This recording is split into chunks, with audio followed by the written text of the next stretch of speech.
Hey there, friend. If you're watching this, chances are you've lived a life full of ups and downs, love, loss, laughter, and lessons. You've been strong when it wasn't easy, wise when it mattered most. But here's the thing no one really talks about. Sometimes the habits that once kept us going start to quietly wear us down. They don't shout, they whisper.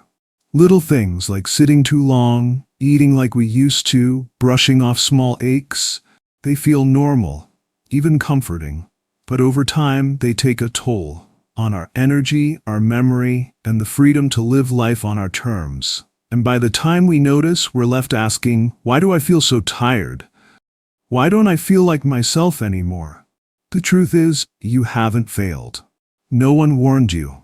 But today, we're changing that. In this video, we're going to gently uncover 6 hidden habits that may be holding you back after 70.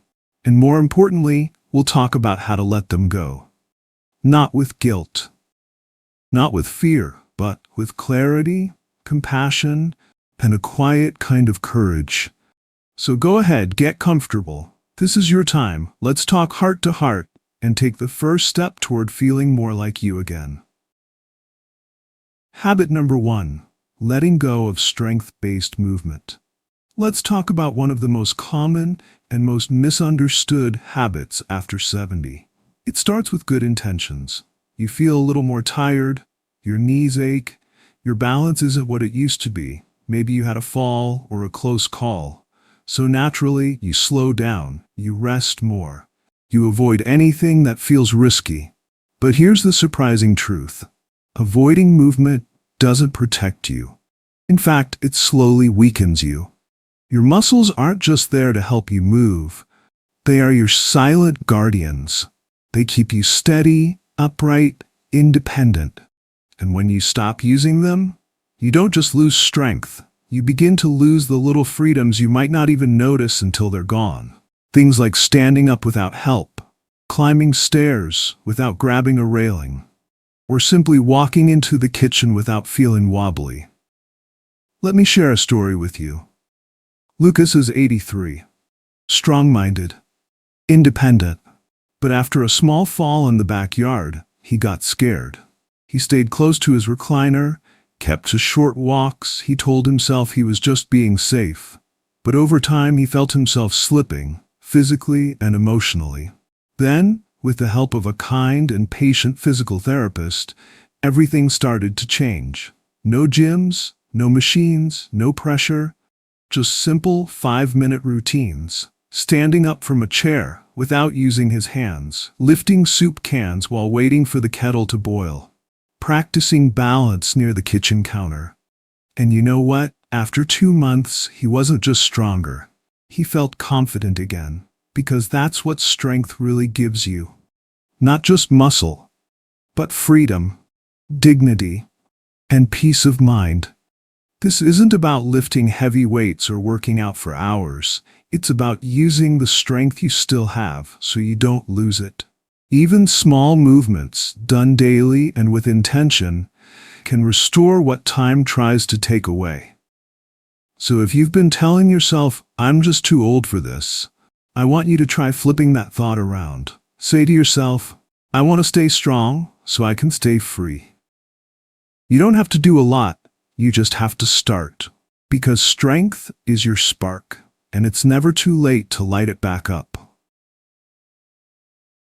Habit number 2. Eating like you're still in your 40s. Now let's talk about food. Not just what we eat, but how we eat. Because for most of our lives, food has been a source of comfort. 3 solid meals a day, familiar portions, the same recipes we've made for decades. It's what we grew up with. It feels normal. It feels right. But here's the part no one ever really tells us. Your body after 70? It's not running on the same engine it used to. Your metabolism has slowed. Your digestion isn't as forgiving. And the nutrients your body needs now have changed. But many of us still eat like we did in our 40s. Without realizing, we're slowly fueling fatigue instead of energy. Bloating becomes a regular thing. The afternoons feel heavy. Sleep doesn't come easy. and clothes that once fit start feeling a little too snug. Let me introduce you to Fidelma. She's 76, still sharp, still independent. But lately, something felt off. She noticed her energy would crash right after lunch. Dinner left her feeling stuffed and uncomfortable. And little by little, her body felt more sluggish, even though her meals hadn't changed a bit. When she brought it up to her doctor, he didn't give her a diet. He gave her something better, awareness. He asked her to start small, smaller portions, more color on the plate, less starch, more leafy greens, and to pause halfway through her meal and notice if she was actually still hungry. And what happened next? Fidelma didn't just lose a few pounds, she gained something back. Her clarity, her lightness, her mood lifted, her sleep improved. She felt more like herself again. You see, eating well in your 70s isn't about giving things up, it's about adjusting. Gently and with respect for the body you have today. Think of it this way. You wouldn't wear the same shoes you wore in your 30s. So why feed your body like it's still in its 30s? Your body is wiser now. It needs fewer calories, but more care. That means fiber-rich vegetables, lean proteins, healthy fats, and water-dense fruits that hydrate and nourish. Not heavy, greasy meals that sit in your stomach like a brick. And the best part? You don't have to sacrifice flavor or joy. Food can still be comforting. It can still be delicious. But now, it also needs to be kind. Because when you eat in a way that supports your brain, your bones, and your energy, you wake up feeling lighter, you think clearer, and you feel more in tune with your day. So the next time you sit down to eat, pause for a moment. Ask yourself, is this meal serving who I am now, or who I used to be? You're not giving up anything. You're just giving your body the gift of attention. And that small shift can change everything. Before we dive into harmful habits number 3, we'd like to take a moment to thank you for staying with us halfway through this video journey. In every moment, we can learn and grow, and the fact that you are here listening and reflecting with us is a tremendous gift that I cherish every minute. To help us spread these valuable lessons to even more people, please hit the like, subscribe, and share buttons for this video. Your simple action can help more people who are struggling with this issue find the content they need. Once again, thank you for your continued support. Habit number 3, drifting into isolation. This one often happens without us even realizing it. You cancel a lunch here, skip a gathering there. Friends stop calling as often, or maybe they've moved or passed on. And slowly, without meaning to, your world gets a little quieter. At first it feels like peace. No noise, no pressure, just your own space, your own routine. But here's the thing, friend. There's a fine line between solitude and loneliness. And too much quiet, it can turn into something heavy. You see, loneliness doesn't always feel dramatic. It sneaks in. One slow afternoon at a time, one weekend with no phone calls, one too many days without someone asking, "How are you really?" And it's not just emotional, it's physical. Studies show that isolation in older adults increases the risk of depression, memory loss, and even heart disease. Because we're not meant to go through life unseen. We're wired for connection, to be heard, to be held, to belong. Kira knows this better than most. She's 79 now.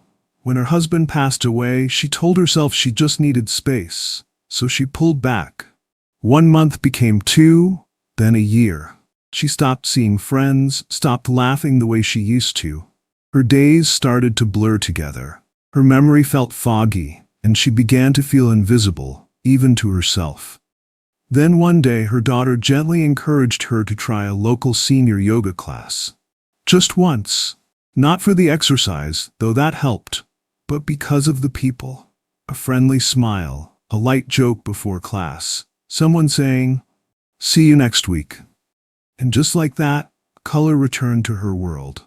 It didn't take much. Not a crowd, not a stage, just a room full of people showing up, together. That's the power of connection. You don't need to be the life of the party. You don't have to join every club or force yourself into loud spaces. Even a simple phone call, a chat on the porch, a weekly walk with someone who listens. These small moments, they're emotional vitamins. They keep your heart nourished and your spirit lifted. Because yes, solitude can be soothing. But too much of it? That's not healing, that's hiding. And you, my friend, you still have so much to offer. Your stories, your kindness, your presence. Others need it, and you need theirs too. So reach out, let someone know you're thinking of them. It might just bring a little more light into both your lives. Habit number 4. Brushing off small symptoms. You feel a little dizzy. Maybe a strange heaviness in your chest that fades before you can describe it. Or a numb tingling in your feet that shows up more often than it used to. It's easy to shrug it off. I'm just getting older, you say. It'll pass. You don't want to make a fuss. You don't want to be a burden or spend another hour in a waiting room. But here's the quiet truth. As we age, we can't afford to ignore the whispers, because the signs your body gives you now, they matter more than ever. What used to be a minor ache might now be a message, and catching it early can make all the difference. Let me tell you about Noah. He's 77. Stubborn in the way many of us are when it comes to health. He started having blurry vision. His feet tingled at night. He chalked it up to age and moved on. But his daughter noticed, and she gently insisted he get checked. The diagnosis? Early-stage diabetes. Treatable, manageable, reversible. Because it was caught in time. His doctor told him if he had waited just a few more months, the damage to his eyes could have been permanent. Noah didn't feel sick. He didn't feel afraid. He just didn't know that those small signs were actually red flags waving quietly in the background. Here's the thing, nobody knows your body better than you do. If something feels off, strange, unfamiliar, don't second-guess yourself. Listen. Speak up. Ask questions. Don't accept it's just your age as the final answer, especially if it doesn't sit right with you. You've spent a lifetime watching out for others. Now, it's time to apply that same love, that same care inward. You are not complaining. You are not being dramatic. You are being responsible. Because health problems don't always come with sirens. They come quietly. They come as whispers. And the older we get, the more important it is to hear them before they start to scream. Even if it turns out to be nothing, the peace of mind is worth it. And if it turns out to be something, catching it early gives you the gift of options, of control, of time. So trust your instincts, honor your body's voice, and know that taking action, however small, is not weakness. It's wisdom. Habit number 5. Trusting memory more than you should. You've always been the one who remembered. Birthdays, appointments, what day the trash goes out, what pills to take, and exactly when to take them. For most of your life, your mind has been sharp, reliable. You didn't need sticky notes or reminders. It was all right there in your head. But lately, things feel a little different. You find yourself standing in the kitchen, wondering why you came in. You pause and ask yourself, did I take my morning pill, or did I just think about taking it? It's frustrating, maybe even a little embarrassing. But listen closely, friend. This isn't failure. It's part of being human. Our brains, just like our joints, change with age. Short-term memory can become a little foggier. Names take longer to recall, tasks get mixed up. And that's completely normal. What's risky is pretending it isn't happening. Because forgetting a birthday? That's one thing.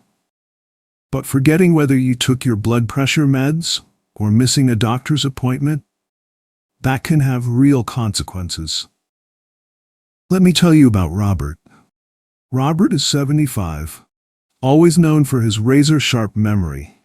He never needed a calendar. His brain was his planner. But one week he missed a specialist appointment, and then, just days later, he took his morning medicine twice. That shook him. At first he felt ashamed. He thought, am I slipping? Is this the beginning of the end?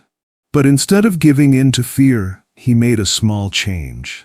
He bought a simple notebook, started writing things down, appointments, to-dos, even little reminders. He picked up a pill organizer, set a few quiet alarms on his phone. And you know what happened? His confidence came back. The worry faded. He stopped second-guessing himself every hour. Because writing things down isn't a weakness, it's wisdom. It's a way to support your mind, so you don't have to carry everything alone. Our brains already do so much. They hold years of memories, lessons, and experiences. So if short-term memory needs a little backup, that's okay. Use a calendar. Stick a note on the fridge. Set a phone reminder for your pills or your next walk. Let systems do the heavy lifting, so your mind can rest a little easier. It's not about losing independence. It's about protecting it. So the next time you forget something, don't be hard on yourself. Just make a note, set a reminder, give yourself the support you've earned. You're not failing, you're adapting, and that's how you stay in control. Habit number 6, shutting out technology completely. I'm too old for that. I don't need it. I've managed just fine without it all these years. Sound familiar? If you've ever said one of those lines, or even just thought them, you're not alone. Technology can feel confusing, even intimidating. All those apps, buttons, updates, it's a lot. So it's easy to push it aside, to say, I don't need all that stuff. But here's something most folks don't realize. When we shut out technology completely, we quietly give away pieces of our independence. That doesn't mean you have to become a tech wizard or be glued to a screen all day. It just means keeping the door open, even just a crack. Take Lisa, for example. She's 79, sharp, proud. But every time she needed something, checking an appointment, refilling a prescription, even finding the weather, she'd call her daughter. And while her daughter was happy to help, Lisa began to feel something she couldn't quite explain. Helpless, dependent, a little lost, until one afternoon her grandson came over and said, "Grandma, let me show you something." In just 20 minutes, he taught her how to check her calendar, refill her prescriptions online, and even send a message. At first, she was nervous, afraid she'd hit the wrong button or break something, but slowly, her confidence grew. Now, she sets her own reminders, checks the weather in seconds, and video chats with her sister across the country every Sunday. She doesn't just feel connected, she feels capable, because that's what this is really about. Not keeping up with the latest trends, but staying in touch with the world around you. Even small wins matter. Asking your phone to remind you to take your pills. Sending a simple text to say, "I'm thinking of you." Looking up directions without needing help. Each time you use technology, even in a small way, you're reminding yourself that you can still learn, still adapt, still grow. And let's be clear. You are not too old. You are still evolving, still becoming. So if something confuses you, don't be embarrassed. Ask, try, fumble a little. It's okay. No one expects you to get it right the first time, but every time you try, you take one more step toward freedom. Technology isn't your enemy. It can be one of your greatest allies if you let it. So go ahead, open the door just a little. There's so much waiting for you on the other side. So tell me, friend, which of these habits quietly crept into your life, and which one are you ready to release? Growing older isn't about pulling back. It's about stepping forward. With grace, with courage, with choice. You don't need to change everything all at once, just one small shift, one gentle decision, and suddenly life feels a little lighter, a little clearer. Because the best chapters of your story, they're still being written. You still matter. Your time still matters. And your well-being is worth showing up for every single day. Thank you for spending this time with us. If this message touched your heart, leave a comment below. Share which habit you're letting go of and which one you're embracing. And until next time, stay strong, stay curious, and remember, you're not just aging, you're ascending.